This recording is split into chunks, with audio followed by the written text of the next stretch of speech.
player. He obviously is a transfer. He looks like he's played in the system a lot. He distributes the ball all over the field. I think he's really grown within the system in the 3 games that he's played. You can see him getting better every single week. And they've always had a very productive offense, and this was no different. How do you see their offense right now? I know that they're 3-0, but looking at who they played, is it any different, or is he just sticks with the system? It's the same system. It's very similar to what they've done over the course of the time that he's been at Washington State and Texas Tech. That's Coach Leach. Yeah. It's the same as it was in 2013. We played him when I was here. Very similar. They use all the field in the passing game. They get a lot of receivers out on routes, and really it's basketball on grass.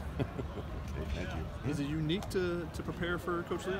It really is. I mean, he like I said, they use all the field with their receivers. They throw it a lot to the running back, so they're constantly, pulling people out underneath to try to throw the ball behind you. So you got to be real disciplined in your coverage drops. How do you kind of, when you're going into this matchup, you guys on both sides, got to make adjustments back and forth. How do you kind of look forward to that matchup, I guess? Well, it's very much a challenge, just like it is every week. But he creates a lot of problems within the passing game and protections, and then they end up running the ball 20 to 30 times a game. So, they're averaging 85 snaps a game, and it's like 60 passes to 25 to 30 runs. So, you got to be really fortunate, like I said, to truly defend the whole field in the run and the pass. What do you do to kind of slow that offense down? Well, I think the biggest thing is tackling in space. First and foremost, we have to communicate well, and then tackling in space their running backs and their receivers. What did you think of the Texas performance? And defense gives up 30 points. Did you feel like you guys did your job at points, or? No, we were disappointed in the loss. I thought we could have been a lot better on third down. We let some third downs turned into scores on third down, and they kept some drives alive that ended up scoring. Usually, when you let a third down conversion happen, then only bad things can happen to the defense. So I felt like we were poor on third down defense. And I think they ended up, a little under 50%, but there was critical ones throughout the course of that game that really hurt us. You guys have been pretty good at, forcing third and long so far this season, but haven't always been able to get off the field. Is there a key to being able to do that a little better? Just have to play better and understand what the down and distance is in the situation. In terms of your defensive line, I noticed at times they slide their protections or their stunts. How much autonomy does the secondary have to kind of mirror that movement? It all depends within what kind of pressures we're doing. Okay. And a lot of times, people are double counting you and getting you to come up there and show, and then they're quick counting you, and they just change up the looks. And that's part of being a pressure-oriented defense. Is you're going to have to deal with those different looks and play the cat and mouse game, which we do every week. Now, with the amount of experience that Big E Marshall has, and rotation of some of the younger corners, are you pretty set on having them remain left-right corners, or are there times that may dictate where you'll go situations where you'll match a Big E? I think that's something we'll continue to look at week to week. Was there a reason why Brendan Peely didn't play in the first half defensively? You'll have to talk to Coach Helton about that. For you, the rotations on the defensive line, when you didn't have Brendan in there, it seemed Marlon had to play a lot. Did it seem like those guys wore down a little bit in the second half? There was a lot of plays, I think, throughout the course of the game. We ended up playing over, around 80 plays, and there was a lot of runs in there, particularly in the second half. Really, there was about 15 plays there in that span with the last 6 minutes of the second quarter. That was it a safety? Was it not? And then the block punt. Now we got to go back out there and stop them again, and then they had the ball again before the end of the half. So there was a series of about 15 plays there, I think, that kind of got to us a little bit. What did you think of CJ's play at the safety spot? I thought it was a little bit inconsistent. I thought he missed some tackles in open field. His communication wasn't 100%, but he's another guy that we're asking him to do some things that he doesn't have a whole lot of experience. So that whole secondary crew is going to get an experienced trial by fire. How different was it having KU down the sideline? It was just we made a change in terms of how we're communicating within the staff, and it was fine. What have you guys done this week in practice as opposed to what you guys did last week to prepare for Washington State this Friday? Well, it's just a completely different offense. This team's going to throw it 60 to 70 times in the game. That's what their numbers show.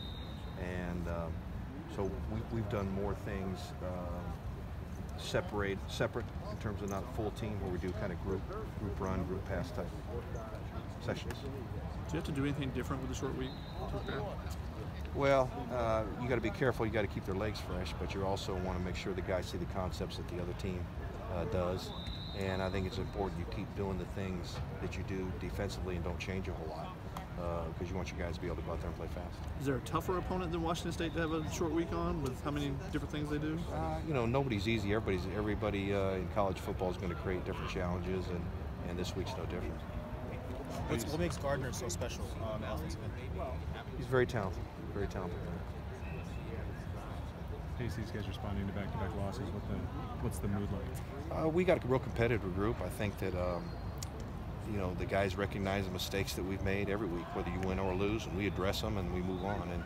And they've had a very business-like approach here the last couple days, and have come in and spent a lot of time studying this opponent and studying the game plan. And I've been real happy with their preparation so far.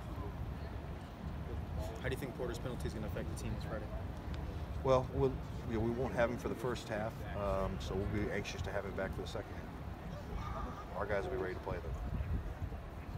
How does a pass-heavy team like them kind of suit you guys in the matchup standpoint? Well, you know, they spread the ball around a lot. They play a lot of different receivers. They play a lot of running backs. They rotate a lot of people. So we just have to make sure our guys stay fresh, and the matchups, you know, they've got shifty receivers that run after the catch very well, and they have running backs that run well with the ball in their hand when it's a run, and they catch the ball well in the backfield. So they spread the field. They force you to defend on the field, and you know, I like our speed and our defense against everybody we play. Marvell had a nice game. What was your evaluation of the other safety spot last week? It was inconsistent. You know, you're talking about playing the guys that played in there had limited amount of reps, and you know, went from third and fourth team all of a sudden starting in a short amount of time. So their preparation was good. They went in there and they competed, and I couldn't ask for a better effort. But there's things they need to improve upon, just like everybody else. Do you envision the same kind of timeshare with those two guys, or It's early to tell. It's early to tell right now. Without Porter for the first half against Washington State, what's kind of the plan without him? Well, we just have to move on and expect to get him in there in the second half and make the necessary adjustments rep-wise in practice to where whoever is replacing him gets the ample amount of work until we get him out there. Can ISF slide over to play Predator? We've got a host of guys that can. With Washington State, what are you trying to see from them? They have new quarterbacks for fall. What do you do there? Yeah, it looks the same. I think the quarterback is very impressive. You know, for them to get a guy like that to come in and execute that offense in 3 games, he's very, very impressive. The ball's out quick. He sees the field well. He looks to his first, second, third progressions. Probably as good as any quarterback that Coach Leach has had that I've seen. So he's been a very, very impressive quarterback to watch. Any drop-offs? I don't see him. So, you know, he's notoriously had really good quarterbacks, and it's a system that is quarterback friendly. And this guy runs it real well. Let's do one more. Last couple of games have been all third and long. Seems like other teams have been able to kind of convert in those. And you think those are easier situations, but why they had to? Well, it's been different things. You know, uncharacteristic things of some veteran guys that made some mistakes, and we've had some young guys make some mistakes. And, you know, we just have to do a better job of recognizing where we are on the field and what the situation is, and how important it is to get off the field on third down. So we'll continue to work that. I was pleased with the third down conversion rate in the first 2 games. We always won about 30%, but last week was not nearly as good as their standards are, and they converted some third downs in that game that were not only touchdowns on third downs, but kept drives alive. And like I mentioned earlier, usually when you let a third down get converted, bad things can happen. So we want to try to limit those opportunities. Okay.